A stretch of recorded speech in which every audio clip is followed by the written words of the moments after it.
Help support the channel during the adpocalypse by visiting our Amazon store for gear like the giant squid clip-on microphone. Hey, what's going on, everyone? My name is Matt Jarbo. This is the Mundane Matt channel, and things have not been looking good for certain people in Hollywood. Ever since the Harvey Weinstein scandal broke in September, it's kind of been a who's who of who's been accused of doing some pretty heinous stuff in the industry. And it is kind of a long time thing with some of these people. Stories and accusations have been made, but ultimately nothing has happened, especially in the case of Bryan Singer. But now he's being accused and being sued of allegedly assaulting a 17-year-old boy. Seeing here another lawsuit filed against the famous director alleging misconduct with a teen boy. It goes on to say that in 2014, BuzzFeed published an expose on X-Men director Bryan Singer's wild Hollywood world, in which he surrounded himself with beautiful young men. The article was published after Michael Egan filed a lawsuit against Singer and others in the industry of taking advantage of young boys, a lawsuit that was ultimately dismissed. Now, BuzzFeed has published another piece on Singer that contains yet another lawsuit alleging that the director had his way with a teen boy. Before going forward, I would like to point out that, for one, the parties that they're talking about were not only Bryan Singer, but director Roland Emmerich of Stargate and Independence Day and 2012, the day after tomorrow. I mean, you know Roland Emmerich's work. The guy loves disaster porn. So they throw a lot of these very out there parties for the young gay men in West Hollywood. Both of them are openly homosexual, and there's nothing wrong with that. Just saying, like, that's part of it. Now, the Michael Egan situation. Now, we have to understand about that, and I don't know why James Barrett here is overlooking what happened in that case, and I just want to reiterate that fact, is that it wasn't just that the lawsuit was ultimately dismissed, it was because there was evidence provided that Michael Egan's claims didn't happen when he said they happened.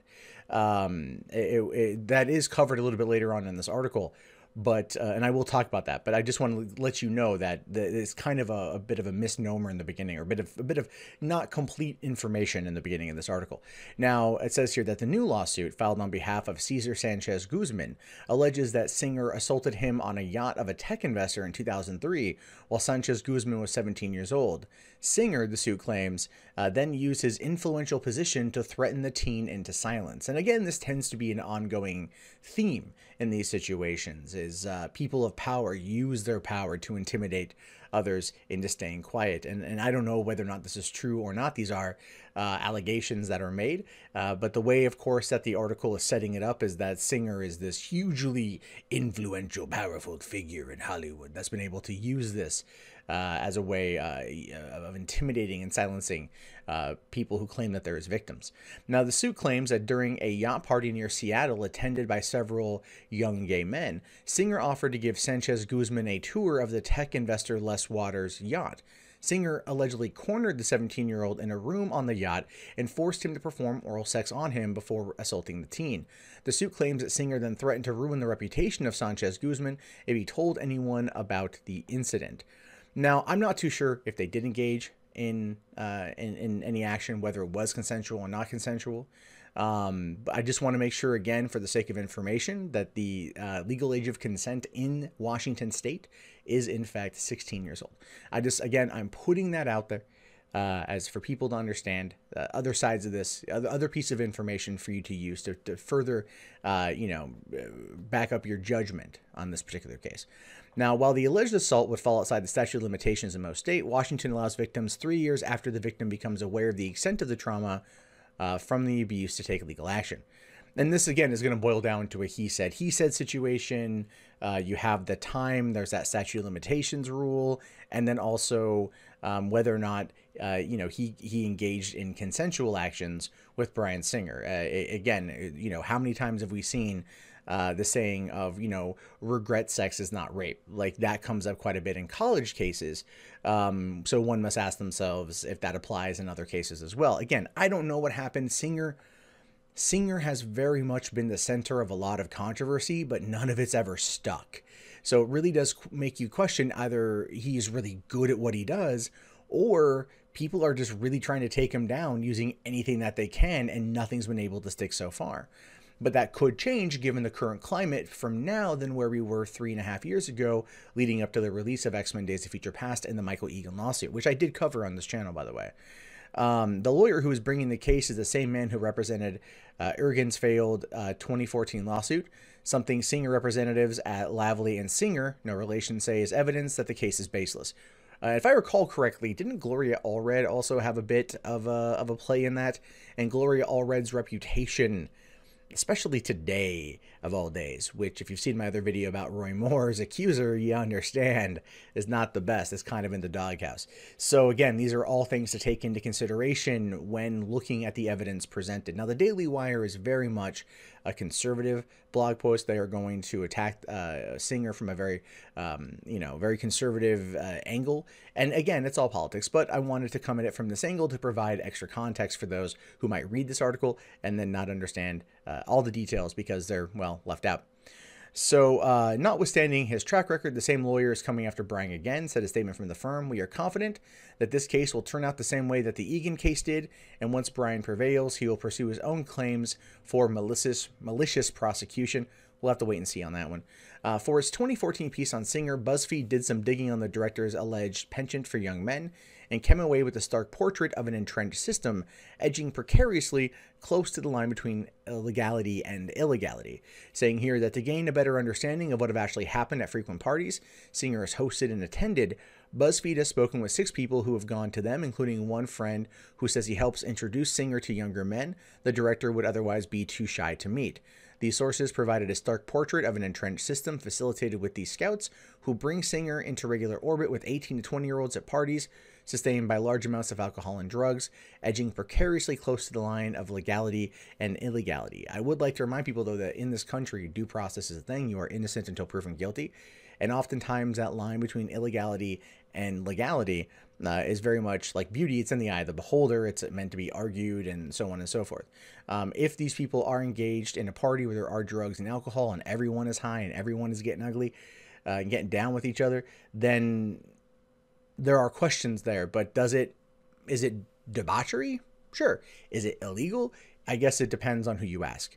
When Singer's name first appeared to circulate again this year following the bombshell allegations against Kevin Spacey, okay, I like to point out to that one. It wasn't that his name began to circulate again. It was basically like, oh, Kevin Spacey's out. Singer, you're next. It was this big resurgence that popped back up of people trying to blame Singer, again, with the allegations that have never been proven and that have oftentimes found themselves wanting. And as a result, nothing's ever stuck. So something there to consider, too, where during the time, right when Spacey was called out, this was at the beginning stages of this, and there was a huge finger pointing and witch hunt aspect going on that still is happening today. Maybe not as, well, hell, I know it probably is even more fervent than it was back a few months ago. So you have to keep that in mind as well, that people were just pointing fingers at everybody for like, oh, I heard a story about you once, you're going down, even though there's not, there hasn't been the evidence to support a lot of the accusations that have been made, at least in the case of Singer. Now, it does say that Daily Wire's Paul Boyes, whatever, provided a summary of previous lawsuits against the director, all of which involved teenage boys, and all of which were ultimately dismissed. Now, you got to understand, if you have a person who continuously gets accused of stuff and it continuously gets tossed out, there's got to be like you got to start questioning how much of this is true and how much of this is malicious. All right. So he says here, back in 2014, his film X-Men Days of Future Past nearly came undone when actor Michael Egan III filed a civil suit alleging that Singer drugged him and forced him into sex parties in Encino and Hawaii, starting when Egan was only 15. Singer denied the allegations and the lawsuit was eventually dropped. At the same time, though, another alleged victim filed suit against Singer, making similar accusations. The suit was also eventually dismissed. In 1997, a third allegation emerged against Singer. A 14-year-old boy said the director asked him and other minors to shower in the nude for the film Apt Pupil. The lawsuit was later dismissed for lack of sufficient evidence. I'm adding that lack of because I'm sure that it was omitted from this. There's been a few typos and grammatical errors in this article so far. Anyway, the point is, look at those 3 examples. Okay, Michael Egan, as I mentioned before, the lawsuit was dropped. Why was it dropped? Well, he said that in the summer of 1999, he was then assaulted and drugged by Bryan Singer in Hawaii in August of 1999, I believe. Well, Bryan Singer in August of 1999 was in Toronto, Canada, Toronto, Ontario, shooting the first X-Men movie and provided the evidence to support that he was there, not in Hawaii, which is why the case was dropped. And so again, these cases have had accusations made and then also not had the evidence to back them up, not one way or another, which is why they keep being dropped. And it's not even that, you know, like he has a better legal team that's able to like dismantle the validity of the testimony. It's just that they don't have the evidence of any kind to suggest that these things happen. Again, you are able to make your own decision on this one, your own opinion. Do you think he was involved? Do you think he's just getting away with it because of the power system in Hollywood? Those are things to definitely look at here. But the question also remains is if you've had multiple allegations made and multiple times of lawsuits dropped because of no evidence, at what point does it just feel like it's a witch hunt in and of itself? Now, another allegation levied at Singer following the Spacey accusations came from a series of since-deleted social media posts describing the director's alleged sexual misconduct with boys, which the author Justin Smith claims to have witnessed firsthand on 5 separate occasions, saying this was always him, 2 to 3 older 50 to 70-year-old men who were obviously on drugs but still wearing their dress shirts and pants.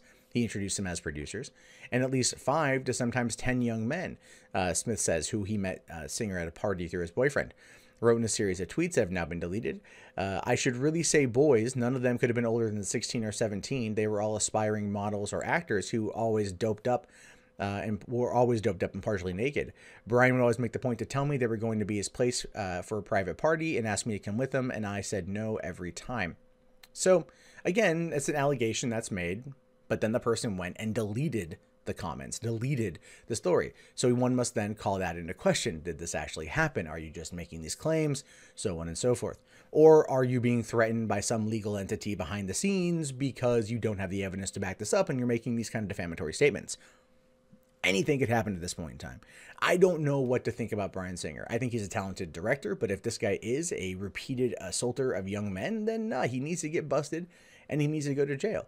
If he is guilty of what he's been accused of doing, I definitely want that. But at the same time, the people that have come forward haven't come forward with any sufficient evidence or any sufficient information that would lead them to at least getting a civil suit off the ground. And that's kind of what's going on here. It almost feels like it's a witch hunt against Bryan Singer. Now, you might think differently than me. That's entirely fine. But I am curious to know your thoughts about this one. I don't want there to be assaults in Hollywood. I don't want there to be anyone victimized in Hollywood, especially by older, powerful people trying to victimize the young ones that are coming into the industry. And it's an industry that I do very much love and cherish. And it's one that I want to see protected. If it can be at this point, who knows? This year's been really weird. But when accusations keep coming out and they keep failing, you have to ask yourself, what does it all really mean? And I'll be honest, I don't know if we'll ever find that answer out, but it does bring up the idea and reinforce the idea that you are innocent until proven guilty and due process is a thing. And if due process is taking its toll here and doing its job here, then Occam's razor kind of comes into play, doesn't it? Hey guys, that wraps up this video. If you'd like to leave a comment, please do so below. I love to read your guys' input. Be sure to hit that thumbs up button. It really does help me in the YouTube algorithm. If you want to support the channel, there's the Amazon affiliate store, there's PayPal, there's Patreon, there's Bitcoin. And if you're bored and you want something else to watch, check out 3 Buck Theater up here. My name is Matt Jarbo. I will talk to you guys later. Have yourself a wonderful day. Peace out.